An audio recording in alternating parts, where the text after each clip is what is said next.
The winter wind bites through my thin coat as I stand on the edge of the plaza, staring up at the massive neon billboard. It towers over the convention center, casting a cold blue glow onto the wet pavement. Across the glass facade of the building, his face is plastered in giant, high-definition letters, Julian Vance, Founder of the Year. He looks so clean, so polished, with his slicked-back dark brown hair and that smug, practiced smile that has fooled the entire industry. I pull my collar up against the chill, my fingers brushing against the plastic VIP badge in my pocket. 3 years of silence, 3 years of hiding in the dark, and it all leads to this single night.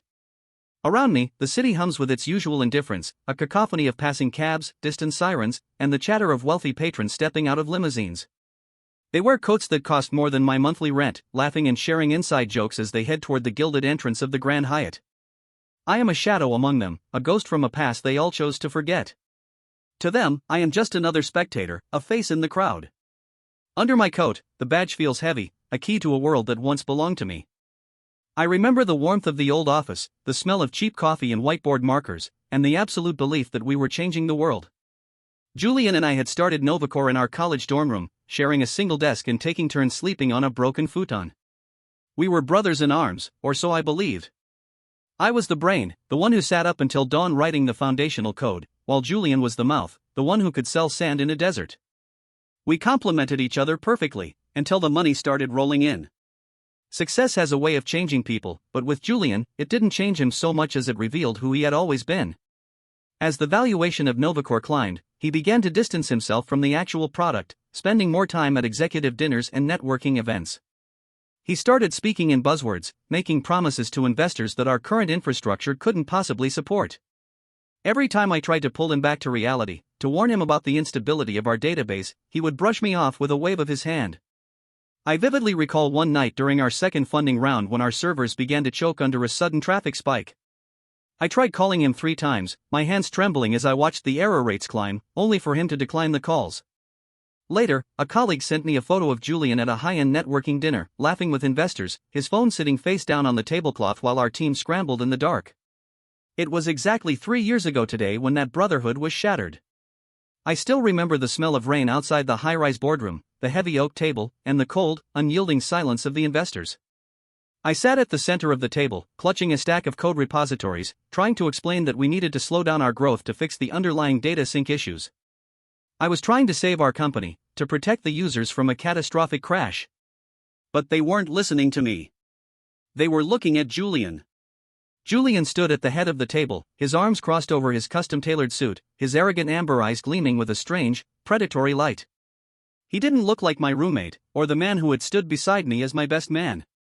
He looked like an executioner. "Ethan is too reckless, too obsessed with technical perfection to lead us to market," Julian said, his voice smooth and dripping with mock concern. "He's holding us back, dragging us down with his paranoia.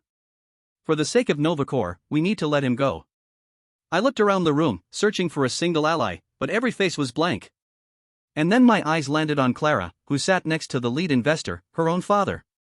Clara, my wife of 2 years, the woman who had promised to stand by me through everything. I expected to see anger in her cold ocean blue eyes, or at least a flicker of sadness. Instead, there was only a chilling, hollow disappointment. She didn't look at me, she looked through me, as if I had already ceased to exist. "Julian is right," Clara said, her voice quiet but carrying the force of a falling guillotine. "We can't risk our future on Ethan's unstable theories. My father's fund will only continue to back NovaCore if Ethan steps down immediately." The betrayal was a physical blow, knocking the wind out of my chest. I had spent nights working myself to exhaustion for them, for her, and in a single hour, they had stripped me of my ownership, my dignity, and my name. The vote was unanimous. The board members, eager to secure the next round of funding, raised their hands without a second thought. I was stripped of my voting rights, my equity was diluted through a series of legal maneuvers I didn't see coming, and I was escorted out of the building by security guards I had hired myself. As the elevator doors closed, I saw Julian whispering something in Clara's ear, and she smiled. I walked out of that high-rise with nothing but a cardboard box of personal belongings and a non-compete clause that practically banned me from working in my own field. Julian took my seat as CEO, rebranded my architecture under his own name, and became the darling of the tech media. I was erased. I became a ghost in the very industry I had helped define. The months that followed were a blur of humiliation and survival. I couldn't bear to tell my parents the truth, they were so proud of my success, so happy to see me married to a wealthy man's daughter. I told them I was taking a sabbatical, that I was working on a new private venture.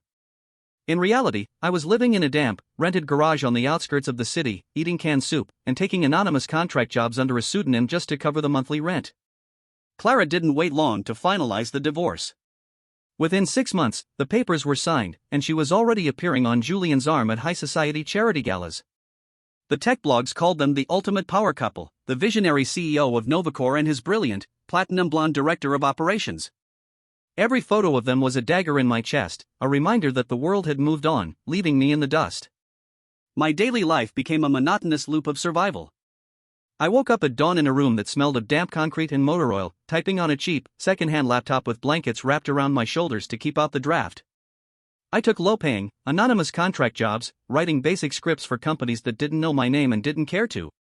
I was a ghost, a shell of the man who had once built a multi-million-dollar platform. But the human mind does strange things when it is pushed to the absolute edge. In the freezing cold of that garage, with my hands shaking as I typed, I didn't plan for revenge. I didn't think about destruction. I only coded because it was the only thing I had left, the only language I still understood. I began working on a lightweight, modular API syncing tool. I called it NexusLink. It was a simple, elegant piece of infrastructure designed to solve the exact data bottleneck that NovaCore's messy backend was prone to. I released it quietly under a dual license model, hosting the repository on a public page under a fake username. To the average developer, it looked like a neat, open-source utility for small projects. Nobody took it seriously. Nobody saw the storm that was brewing inside those lines of code. The genius of NexusLink was its simplicity. It resolved complex database conflicts in microseconds, using a proprietary algorithm I had spent 2 years refining. It was the solution to the very problem I had tried to warn the NovaCore board about, the problem Julian had dismissed as paranoia. And now, it was freely available on the internet, a ticking time bomb waiting for someone to build a kingdom on top of it. I wrote the commercial licensing agreement myself, spending late nights studying contract law.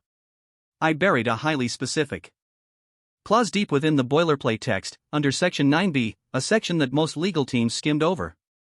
It stated that any commercial entity whose daily query volume exceeded 10 million calls was subject to a specialized enterprise tier. If they failed to register and pay the owner directly, the intellectual property of the parent entity integrating the software would revert to the developer as compensation.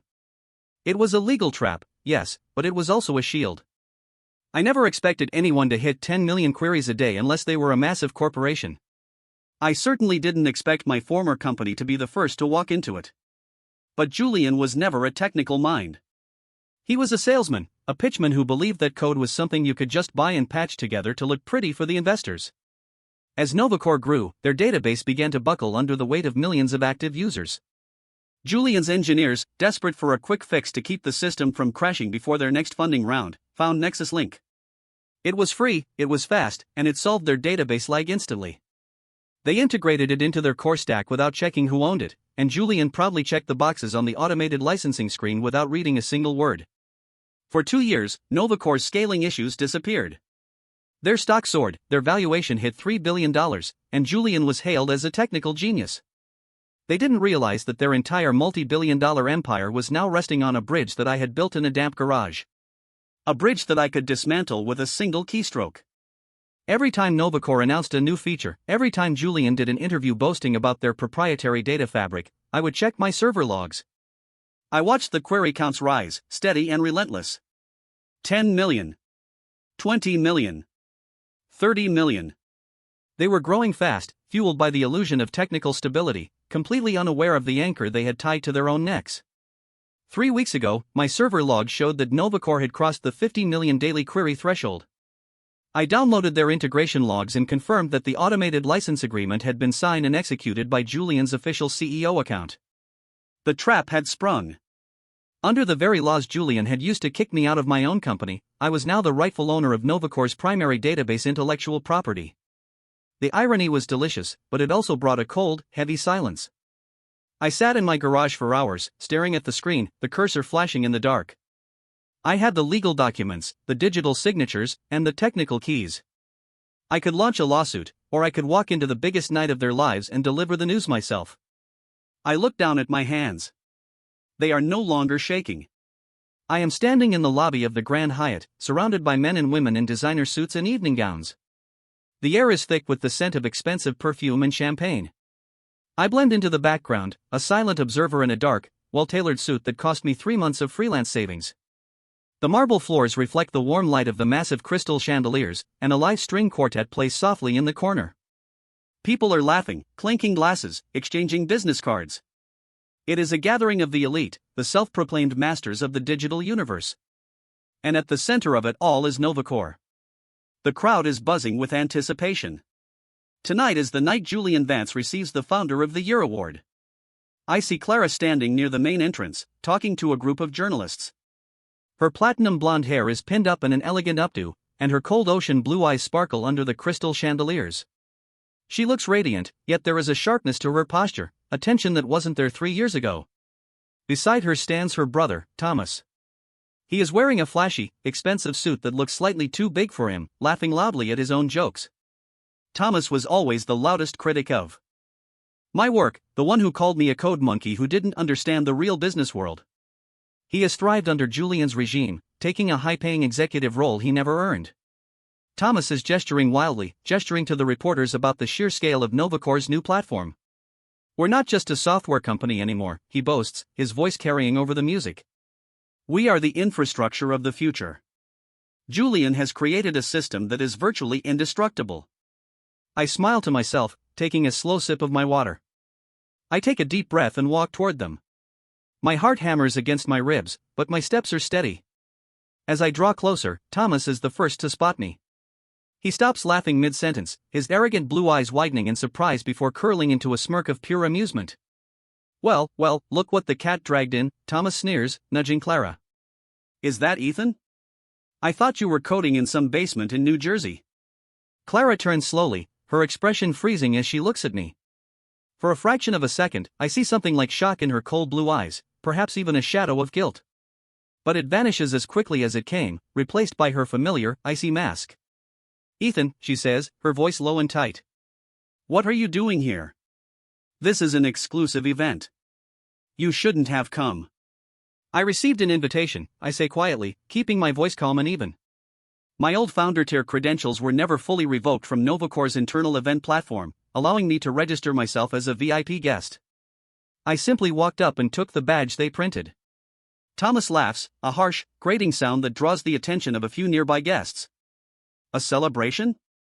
You? Julian is about to accept the biggest award in the industry, and you're here in a cheap suit, probably hoping to beg for a contract job. Have some self-respect, Ethan. You lost. You're done. I don't want a job, Thomas, I reply, my eyes remaining fixed on Clara. She is staring at me, her fingers tightening around her champagne glass. I wonder if she ever thinks about the nights we spent dreaming of this company, back when we had nothing but a shared vision and a tiny apartment. You need to leave, Ethan, Clara whispers, taking a step closer to me so the journalists won't hear. Julian is about to go on stage. If he sees you here, it will only create unnecessary drama. You chose to walk away 3 years ago. Don't make this ugly now. I didn't choose to walk away, Clara, I say, my voice barely above a whisper, yet carrying a weight that makes her flinch. I was pushed out of the house I built. But don't worry. I'm not here to make a scene. I'm just here to watch. Before she can reply, a shadow falls over us. I smell the expensive cologne before I see him. Julian Vance steps into the circle, his slicked-back dark brown hair gleaming under the lights. He looks at me, his arrogant amber eyes narrowing slightly, but he immediately flashes his signature, camera-ready smile. Ethan. My old friend, Julian says loudly, clapping a hand onto my shoulder with a grip that is far too tight. I can't believe you made it. It's been too long. Congratulations, Julian, I say, looking at his hand on my shoulder until he slowly withdraws it. Founder of the Year. It's quite an achievement. It is, isn't it? Julian says, his smug expression returning in full force. We've scaled NovaCore beyond anyone's wildest dreams. $3 billion valuation, Ethan. It's a shame you couldn't handle the pressure back then. But hey, there's no hard feelings. In fact, if you're struggling, I can talk to our QA lead. We always need junior testers who know the legacy code. Thomas snickers, and Clara looks away, her jaw tight. I feel the anger rising in my throat, hot and sharp, but I force it down. I look at Julian, at his perfect suit, at the absolute certainty in his eyes. He has no idea. He thinks he is a king, and he has no clue that his throne is made of paper. Thanks for the offer, Julian, I say, offering a small, cold smile. But I've been busy with my own projects. I think I'll manage. Right, your little garage projects, Julian says with a patronizing chuckle. Well, enjoy the free champagne, Ethan. But don't get too close to the stage. We wouldn't want the security guard to think you're trying to crash the party. He turns back to Clara, wrapping his arm around her waist. Come on, darling. The directors are waiting for us in the front row. They walk away, leaving me standing alone in the crowd. I watch them go, my hand reaching into my pocket to touch my phone. The screen lights up, showing the master console of the NexusLink database. A single command is queued, ready to be sent. If I press execute, the database queries will fail, the servers will drop, and NovaCore's entire platform will go dark within seconds. But that would be too simple. That would just be destruction. I want them to understand the exact weight of what they stole. I walk into the main ballroom, finding a spot near the back, half hidden by a marble pillar. The room is magnificent, filled with hundreds of industry leaders, investors, and media cameras. The massive main stage is backed by an enormous LED screen displaying the NovaCore logo and the words, innovation, scaling, future. I notice the technicians set up at the side of the stage. Their main AV feed is pulling a live, direct stream from NovaCore's internal database status dashboard as a public display of their scaling power. They wanted to prove their stability in real time, completely unaware that this connection would be their undoing. The lights begin to dim, and the chatter in the room subsides to a whisper. A smooth-voiced announcer takes the microphone. Ladies and gentlemen, welcome to the annual Tech Pioneers Gala. Tonight, we celebrate the minds that shape our tomorrow.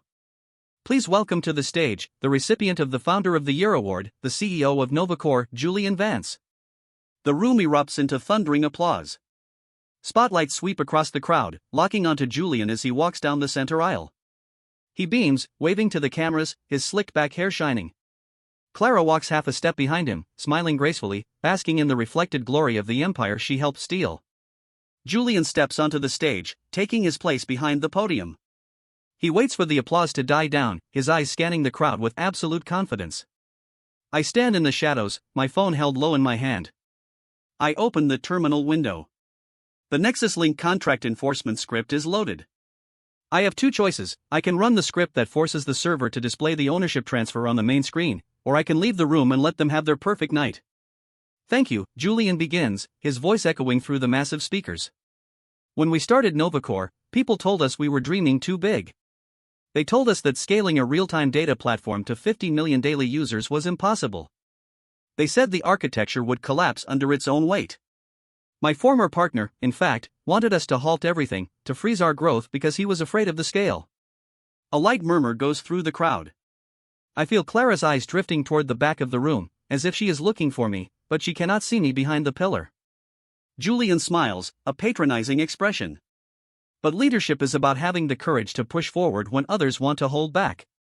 We solved those scaling issues. We built a proprietary database synchronization system that is now the backbone of our $3 billion infrastructure. We didn't look back. We didn't look back, I repeat under my breath. My thumb hovers over the screen. I feel the weight of 3 years of cold nights, the shame of facing my parents, the sting of Clara's cold ocean blue eyes as she signed the divorce papers. They didn't build the backbone. They stole the foundation, and when it broke, they patched it with my silent labor. I tap the screen. The command is sent. The server receives the command.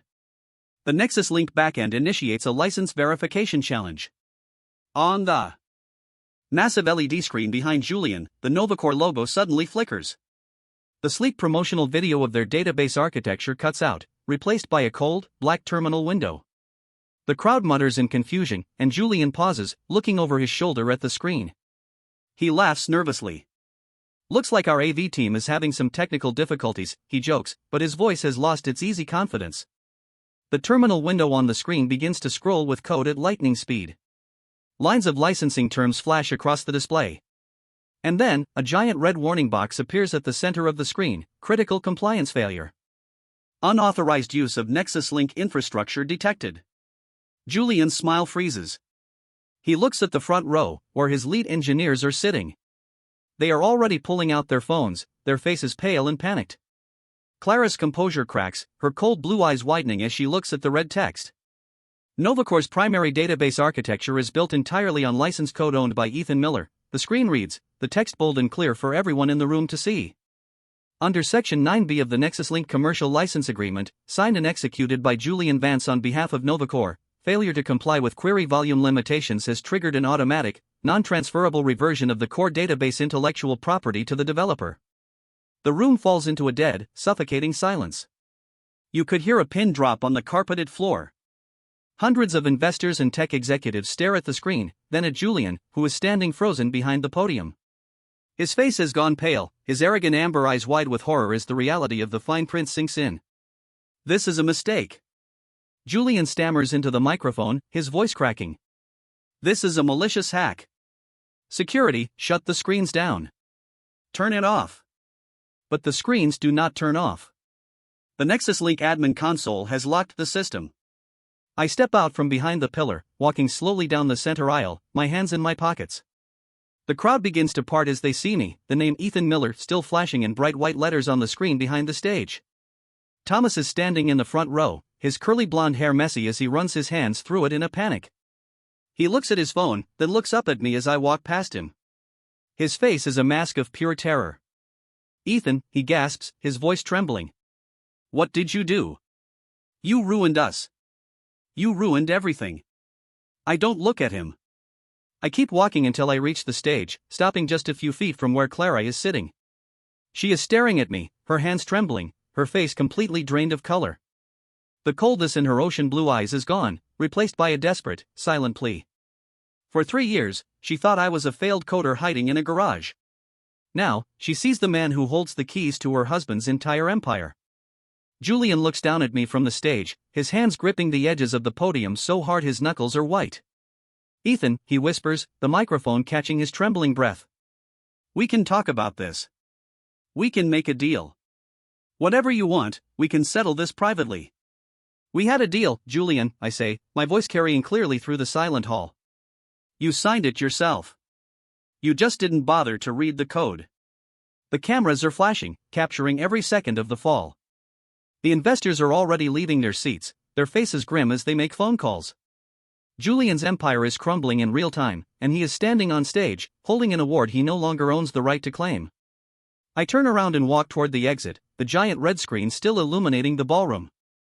I feel the cold air of the night waiting for me outside, but for the first time in 3 years, I don't mind the chill. The shadows are gone. The truth is finally in the light. As I reach the lobby, I hear footsteps rushing behind me. I turn to see Clara running through the double doors, her expensive business dress trailing behind her, her face flushed with emotion. She looks at me, no longer cold, no longer distant. Ethan, please, wait, she calls out, her voice desperate. I stop, looking at her as the cold winter wind blows through the open lobby doors. I have a decision to make, one that goes far beyond the code or the company. The silence between us stretches, heavy with the weight of everything we lost, and the uncertain future that lies ahead. Clara stops a few feet away, her breath coming in shallow gasps. The expensive jewelry around her neck glimmers in the dim lobby lights, but it looks like a heavy chain now. Why didn't you tell me, Ethan, she asks, her voice cracking. All this time, you let me believe you had given up. You let everyone look down on you. Why did you keep this a secret? Because the truth wouldn't have mattered to you back then, Clara, I say quietly. You didn't leave because of the database, or because of Julian's vision. You left because you couldn't stand the thought of being associated with someone who wasn't on top. If I had told you about NexusLink 2 years ago, you would have just seen it as another gamble. You only care about the victory, never the struggle. Her eyes fill with tears, a rare sight for a woman who prides herself on her absolute control. She reaches out a hand, her fingers trembling in the cold air, but she doesn't touch me. We can fix this, she whispers. I can talk to my father. We can restructure the board. We can give you your share back. We can be what we were supposed to be, Ethan. Please, don't destroy everything we built. I look at her hand, and then up at her face. For 3 years, I dreamed of this exact moment. I wanted to see her realize what she had thrown away. I wanted to see the regret in her eyes. But now that it is here, the victory feels cold. It doesn't erase the nights I spent freezing in that garage, or the shame of lying to my parents. It doesn't bring back the years of trust that were shattered in a single afternoon. There is nothing to restructure, Clara, I reply, my voice flat and devoid of anger. Under the terms of the license, the database IP has already reverted to me. Julian doesn't have a company to negotiate with anymore. The board has no authority over the core data layer. As of 5 minutes ago, NovaCore is just an empty shell with a brand name. Behind her, the doors open again, and Julian stumbles out into the lobby. His hair is disheveled, a few strands falling over his forehead, and his tie is loosened. The smug, untouchable CEO is gone. He looks like a man who has just watched his house burn to the ground. Ethan, he yells, his voice raw. You think you're clever? You think you can just walk in here and take what's mine? I will tie you up in court for the next 10 years. I will ruin you. With what money, Julian? I ask, turning my gaze to him. The investors are already calling their lawyers to sue you for misrepresentation and material breach of fiduciary duty. You signed a contract certifying that NovaCore owned all its core IP. You lied to them, and you lied to the SEC. I don't need to sue you. They will do it for me. Julian stops, his mouth open, the words dying in his throat. He looks at Clara, then back at me, the realization of his complete ruin finally settling into his eyes. He has spent 3 years living a lie, and the truth has caught up to him in the span of 10 minutes. I look at the two of them, the couple that the industry had celebrated as the future of technology. They stand together in the cold lobby, surrounded by the echoes of their own betrayal. I pull my coat tighter around me, taking a step toward the glass exit doors. Clara takes a step forward, her voice a desperate whisper. Ethan, where are you going? What are you going to do with the company? I pause at the doorway, the cool night air rushing in to meet me. I'm going back to my garage, Clara, I say, not looking back. The code is mine. What I do with it now is my decision. And for the first time in 3 years, I don't have to explain myself to anyone. I step out into the dark. Plaza. The snow has begun to fall, small white flakes drifting down through the blue light of the neon billboard. Behind me, the noise of the panic inside the Hyatt fades into the background, replaced by the quiet, peaceful hum of the winter night. I walk past the billboard with Julian's face on it. A technician is already up on the scaffold, turning the power off, and the giant neon letters flicker and die, plunging the street into darkness. The empire has fallen, and the silence that follows is the sweetest sound I have ever heard. I reach the edge of the street, raising my hand to hail a passing cab. As the yellow car pulls up to the curb, I look at the reflection of my own face in the wet window. The short, messy charcoal black hair, the sharp emerald green eyes, the face of a man who was lost, but who has finally found his way back. I slide into the back seat, closing the door against the cold. Where to? The driver asks, looking at me in the rearview mirror. I smile, a genuine, warm smile that I haven't felt in 3 years. Just drive, I say. I'll let you know when we get there.